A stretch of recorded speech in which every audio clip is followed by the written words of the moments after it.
Welcome to Crystal Speaks. Today, my special guest is a Governor General Youth Awardee for Excellence who also received the United States Ambassador Sue Cobb's scholarship.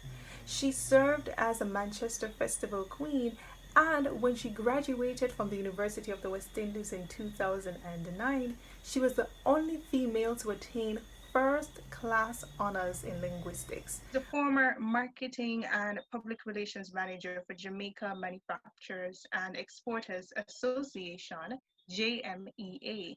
Who is this impeccable Jamaican? Her name is Victoria Cole. A lot of how my story is gonna unfold has to do with exactly how I grew up.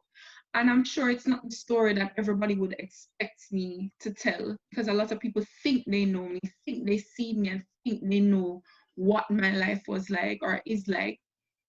But growing up for me was beautiful and it was ugly. I grew up on a farm. I had a wonderful childhood in terms of the outside. I had to do a lot of farm duties. A lot of people didn't know that I was moving goat after school and all of those things. And my family provided very well for me. I can say that I wasn't short of anything. I had a very big family. But what a lot of people don't know is that I grew up with a very strict woman who unfortunately had her own hardship and how she grew up. And it took me years to understand that because I just simply thought she didn't love me. You know what I mean?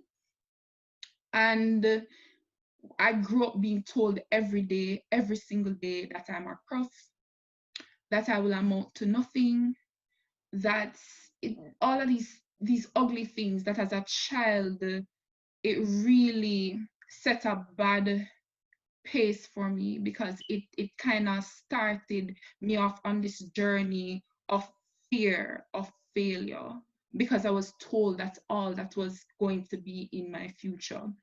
Who was that person? What was that thing or that experience that has such a profound impact on you that it shaped you into becoming who you are today? My mother was that person, but not in the way you would think. My mother too was subjected to that kind of growing up, if you know what I mean. So she too kind of lived a life of fear, kind of lived a life of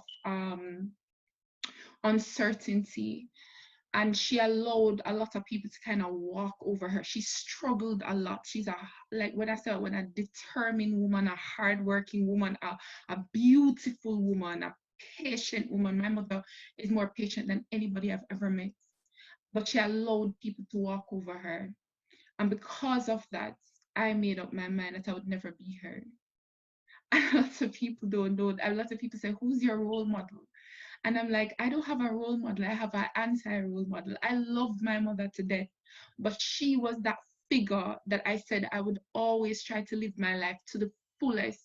So when I'm her age, I don't look back and have all of those regrets of not doing this and not doing that. My mother was a brilliant athlete. She got a scholarship to go to GC Foster, a full scholarship to go to GC Foster.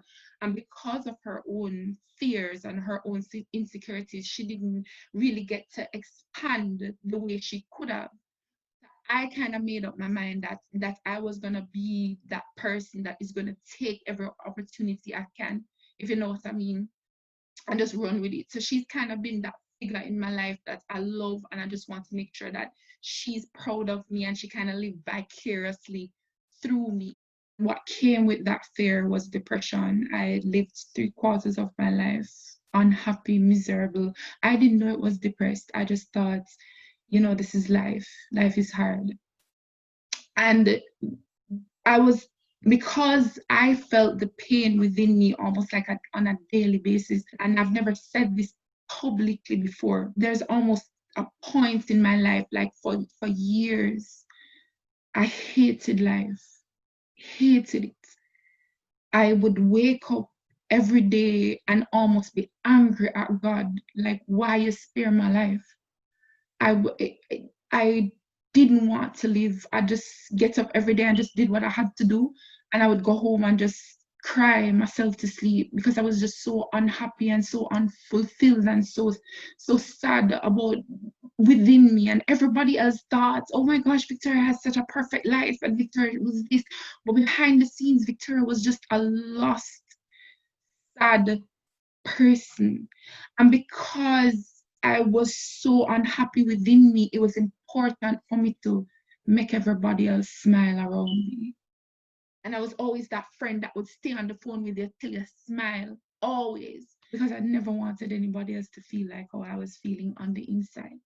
So because of that, I always brought the positive energy. And a lot of people would just think, oh my gosh, you're so perky. You're always so happy. You're always so positive. And nobody knew that on the inside, I was dying.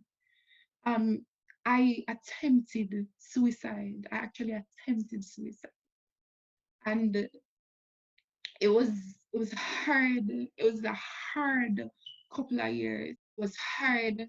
It was hard. A lot of people didn't know that even when I had my big job, where people think I was going home every day and crying because I just felt like I'm gonna fail at this. Tomorrow is gonna be the day that I fail at this.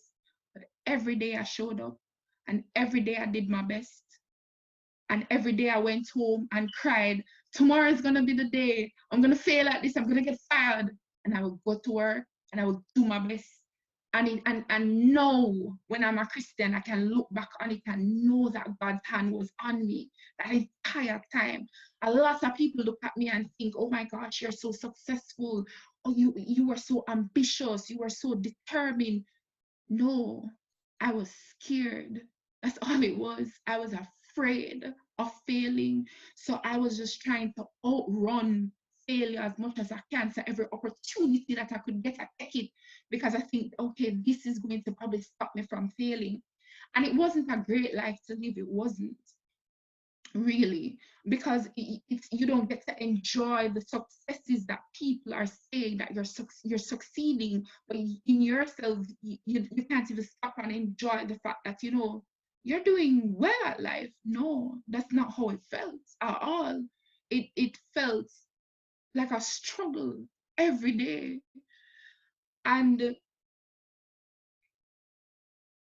what I'm grateful for is that I never allowed it at any point to cripple me.